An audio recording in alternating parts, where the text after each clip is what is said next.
We are here on our 6th installment of Know Your Neighbors. It's been a couple weeks since we've had an installment, but we are here this week with a good friend of mine and fellow YouTuber, Tom Benefield from Tom's Wonderful World. Say hi, Tom. Hi, guys. Let's just jump right in. Sitting behind you is the Civic. People who watch my channel will know that we did the wheels for the Civic recently. You came to Kansas City and we hammered those things out in a weekend, and they turned out, not patting my own back, but they turned out pretty awesome. But that is the EV sitting behind you, is it not? That is correct. That's the EV project. So give us the quick particulars. It's a 2001 Honda Civic EX Coupe. I purchased an AC50 motor. It'll have about 121 foot-pounds of torque. I'm not sure on the horsepower. Hopefully it's going to be a little quicker than the gasoline engine. That's my goal. I think it'll do about 250 watts a mile, so that computes to 96 miles of range. One of the things that I think is really cool, and I've talked to you quite a bit about the EV, is how you are adapting the car over to EV. A lot of times that involves a number of specialty items here and there.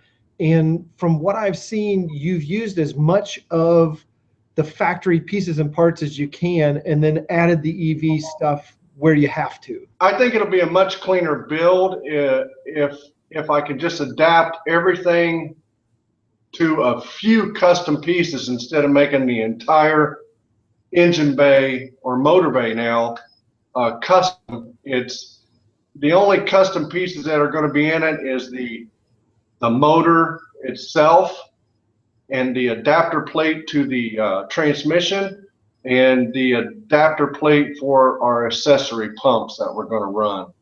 Everything else, keep your fingers crossed, it should work out that we'll be able to use all the original hardware for the car.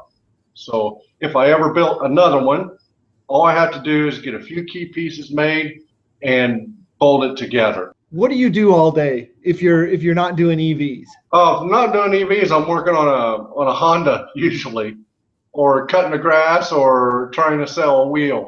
Why are you always working on Hondas, Tom? I flip cars for the funds, and I just like working on the Honda. They're so popular, they're not hard to sell at all. A mainstay of your work from one day to the next is buying and selling cars, and you're doing what to those cars while they're in your possession? Well, I've done everything from replace the transmission to paint and body. And, you know, I give them a little bit more life, put a little shine on them, on the body, and, you know, away I go. You're one of those guys, you're not afraid to just tear the fenders off and put them in the trash, though, and get a whole new front clip for a Honda. And my understanding is the front clip for a Honda really isn't going to run you that much money anyway. You'd have way more hours into it than you would have dollars into it. This fender is $20. You know, you're money ahead to hang a new fender. And I guess from that perspective, the repairs I've seen you do on them, you've done some, I wouldn't say you've done too many hard hits that I've seen, but you've done a lot of soft hits that require a lot of panel work. But at the end of the day, I don't see you doing a whole lot of hacking and packing. I see you replacing a lot of panels. Well, that might be the last one that I really got into, which is the one I drove to Kansas City, which you got to see a first-hand look at. That I would term that a hack and pack all the way. And it didn't look terrible, did it? I mean, No. I mean, you could tell it had some work done on it, but you got to remember the car's what, 12 years old. Anytime I have damage on the rear quarters, you know, that's a different ball game because I can't replace the sheet metal. There's not a whole lot of rocker rot and dog legs that are completely missing. I mean, it's not like you're taking a can of Bondo and you know, doing the old quarter panel and a can trick. You're doing a little bit of metal work and some finesse over what's there and then smoothing out the dents, really, right? As far as the Hondas go, from 01 on, there's no rust issues. They fixed what was causing the rust. Used to, the dog legs would rust out on them really super bad prior to that, and it was because of the way they were built. Now, just like this car right here, It's a '01. What's that make it? 14 years old, and there's not a speck of rust on this car. I guess a little background. How did you get into paint and body, Tom? Well, I started restoring the little Honda Trail 70, CT70. Now, this is before YouTube stuff, but that was kind of my first real painting. And that was way before the YouTube days. That was back when I started my wheel business, and then I just needed something to do other than sit at a chair all day in front of a computer. I never really was serious about painting until '08 or '09, when the YouTube thing started. One day, and I watched two people that I actually still watch today and have big time respect for both of them. And that was Pete down at Southwest Rod and Customs and Jack Rickard at EVTV. They both put their first videos up, I think, on around the same month. And I watched both of them in one day. So what was the Southwest video that you watched, Tom? Now, the very first one I watched was the two Jeffs on the Gia floor. The clown show. Clown show. The total clown act. That's what it was. The total clown act. Are you warm today? I'm warm enough. You're warm enough? You sure? Do we need to turn the heaters on so you can... I'm alright. You sure? Yeah, appreciate it. Because you're running 2 hours late, I just make sure. It ain't even a tack weld. Would you call that a tack weld? What kind of weld would you call that? A drip weld, a shit weld, was he thinking of eating some ice cream or some little chocolate drops on his ice cream cone that day or what? The two Jeffs, Jeff and Jeff. So let's see, they replaced the floor pans on that thing, maybe the rocker skins and some other stuff. And is that the right car I'm thinking about? You know, he hadn't had very many videos out at that time. The first videos I remember seeing of you, Tom, were with the Jeep, the red Jeep. Okay, and that was probably my second big thing that I did, you know, sort of followed from start to finish, I guess is what I'm saying. Besides Pete, who did you learn from? I went down to VW Darren's, I can't remember when it was now. I saw some stuff firsthand, and Darren explained a few things to me, and I was watching Pisser's channel as well. You know, kind of the king of hack and pack there. I just went berserk. You know, I had 1 year that I painted over 100 cars. I was painting on 2 or 3 cars a week. Talk about going from, I'll call it complete greenhorn, to somebody who's in a production type mode, kicking out 2 or 3 cars a week. And of course, those aren't all overs, right? They're just panel jobs here and there, but right. It's still painting on a car. You still got to mask the whole thing off. You know, it's not like you get a break. I'm not a professional by any means. I wouldn't classify myself, but you know, I can paint fairly well, and I learned how to paint by painting all those cars. You got to get it done. You got to get it done. The sale's on Saturday night, and come about 2 o'clock Saturday afternoon. If you're not unmasking the car, you got problems. What is the sale? The sale is a car auction that I go to every Saturday night. I actually work there. In the winter months, I do all the title work. In the summer months, it slows down, and they keep me, I drive the cars through the sale, and then after the sale, I go in and do paperwork until we're all done. It's like you always say, Greg, it doesn't seem like you're ever done until 5 minutes before you need to be done. And there's been a lot of times that I've driven cars to the sale where, you know, you couldn't touch the paint when I got in the car. The Greg Porter 5-minute theory in full effect. That's right. It was in full effect for sure. When you talk about the auction, I know other people who go to car auctions, and people who go to car auctions, I'm going to show up one time and buy one car, that really doesn't cut it. It's a consistent discipline of going to the car auction every week, whether you need a car or don't need a car, to keep current on what the trend is if you're going to get into the car flipper game, right? Well, yeah, but the thing about the sale is you can never call it. If you try to call it, you'll be at the opposite end of the stick. But it is good. to go every week because, all that information compiles. There's a lot of games to be played at auctions that most people don't know about and things like that. There's always somebody there trying to stick one in you. And when you patronize an auction constantly and you're there all the time, you start to see all that stuff and you learn all the little tricks. And tell us how you got out of working a day-to-day job. never had to have a job or never had to go look for a job because we had the shop.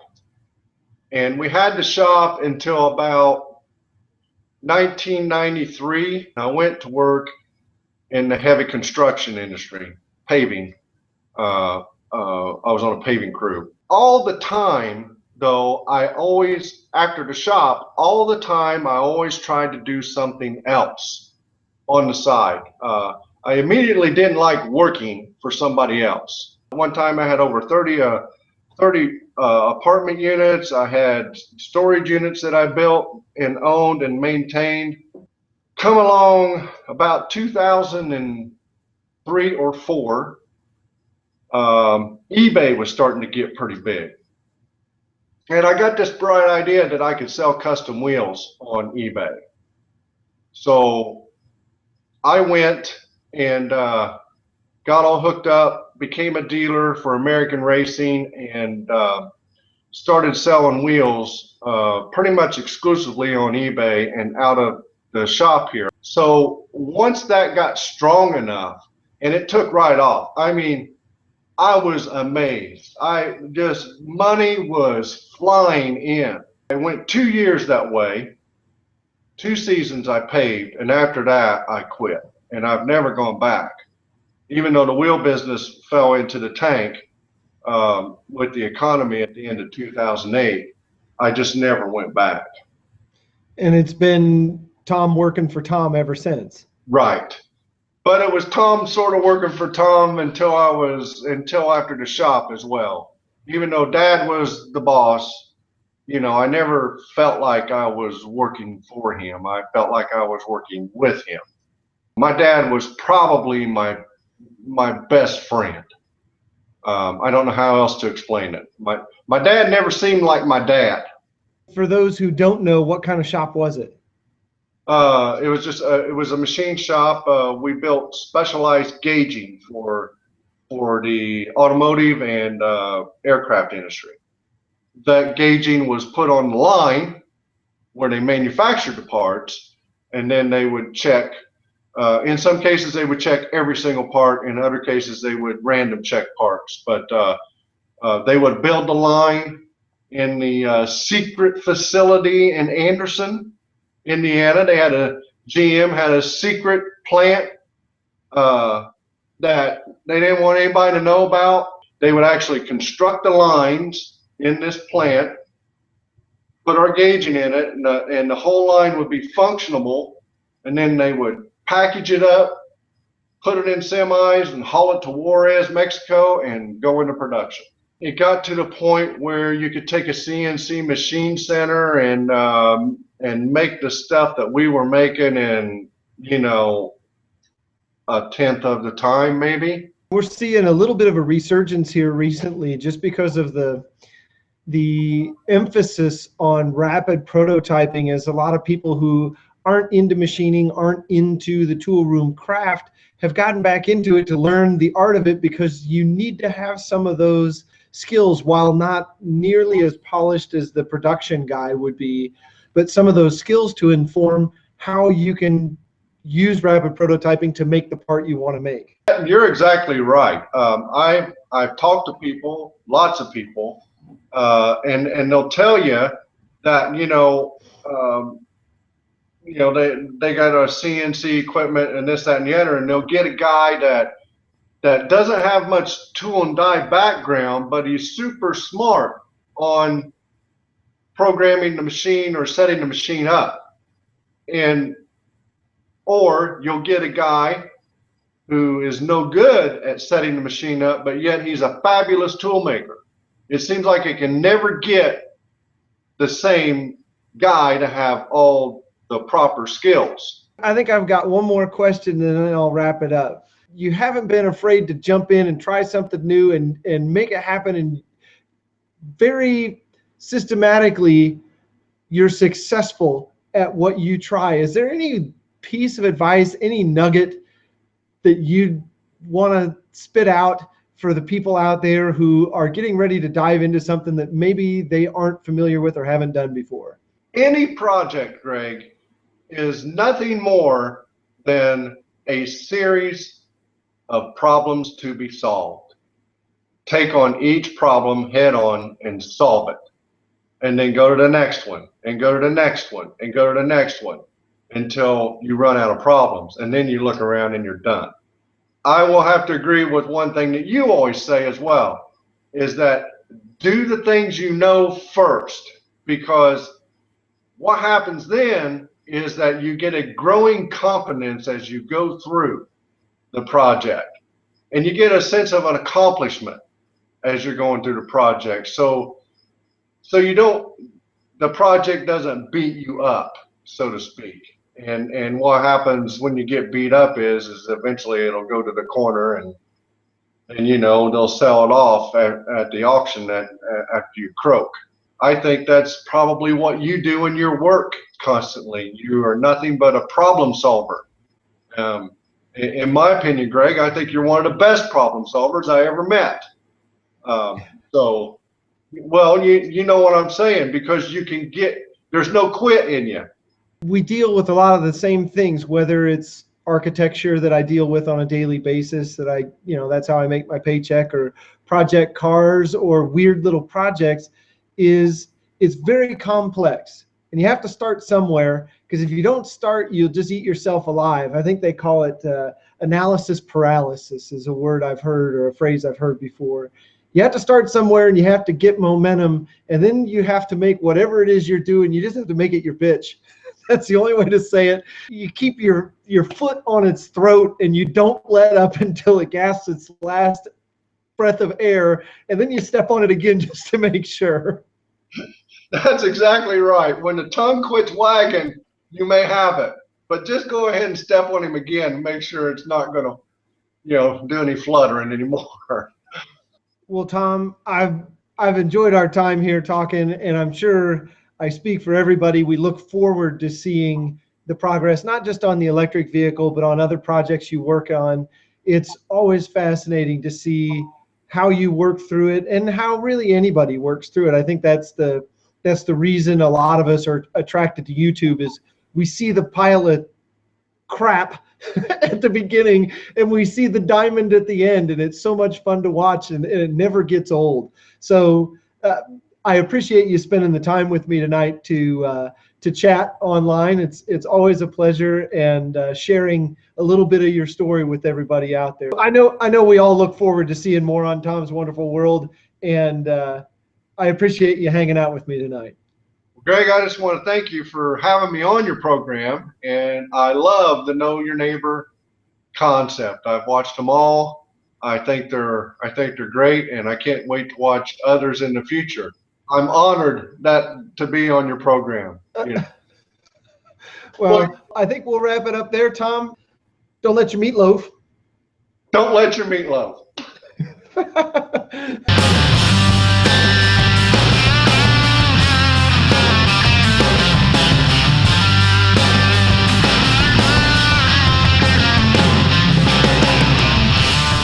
You probably have to edit some crap here, Greg.